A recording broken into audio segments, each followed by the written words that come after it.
लोणी गावामध्ये जे काही गुढीपाडवा आणि रमजान ईद सण अगदी तोंडावर आलेले आहे, तरी सुद्धा या लोणी गावामध्ये दुकान क्रमांक 78 या दुकानदारानं अद्यापही गोरगरीब जनतेला ही आष्टीची लोणीला जोडलेली दुकान आहे, परंतु आजपर्यंत दुकानदार कोण आहे हेच इथल्या जनतेला आणखीन कोणी माहित नाही. तुम्हाला माहित आहे कोणाचा दुकानदार कोण आहे? दुकानदार इथं येत सुद्धा नाही.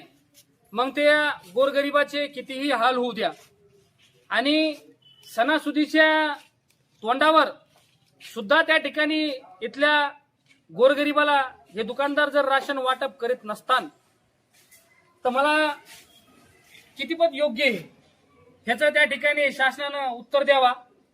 आणि जोपर्यंत दुकानदार लोणी दुकान क्रमांक 78 इथं येत नाहीत तोपर्यंत त्या ठिकाणी आम्ही दुकानातून राशन आता तर त्या ठिकाणी घेणारच नाहीत, कारण दुकानदारांनी इथं यावा आणि बघावा की माल कधी त्या ठिकाणी शासनानं दिला आणि तुम्ही किती दिवसाच्या नंतर दुकान त्या ठिकाणी चालू करतात.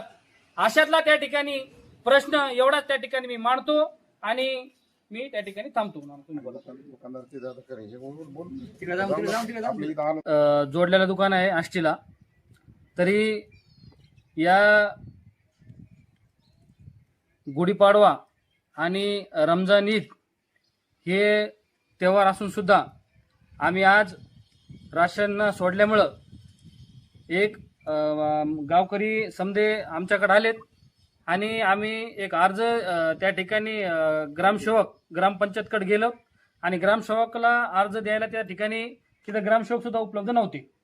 आणि त्यानंतर आज आम्ही आपण बघू शकतात की इथं हे राशन दुकान आहे, परंतु या राशन दुकानावरती कुठल्याही प्रकारचं भावफलक नाही, कुठल्याही प्रकारची इथं त्या ठिकाणी तुम्ही बघू शकता कुठल्याही प्रकारचा दुकान नंबर नाही किंवा दुकानाचं नाव नाही किंवा कोणत्या दुकानाशी हे जोडलेलं आहे आणि तो दुकान मालक कोण आहे हे सुद्धा त्या ठिकाणी आपल्याला इथं माहित नाही. आता आपण ऐकलेलंच आहे की इथं जो दुकान मालक आहे ज्याच्याशी जोडलेला आहे तो दुकानदार या गावकऱ्यानं बघितला नाही आणि ह्या गावकऱ्याची समस्या ह्या दुकानदाराला जाणून घेता येईल का त्याच्या समस्या.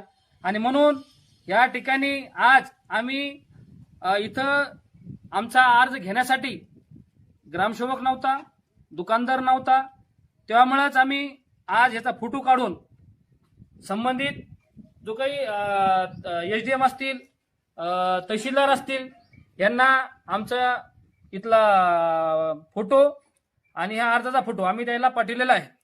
तरी या गावकरीच्या वतीने आम्ही त्यांना एक विनंती करतो की बाबा ह्या गावकऱ्यांना ह्या सणासुदीचे लवकरात लवकर राशन त्या ठिकाणी वाटप करावा आणि जो दुकानदार आहे त्या दुकानदाराला कमीत कमी त्या ठिकाणी महिन्यातून अरे एकदा तरी तोंड दाखवा ना बाबा, लोकांना माहित होऊन दुकानदार कोण आहे तर हा.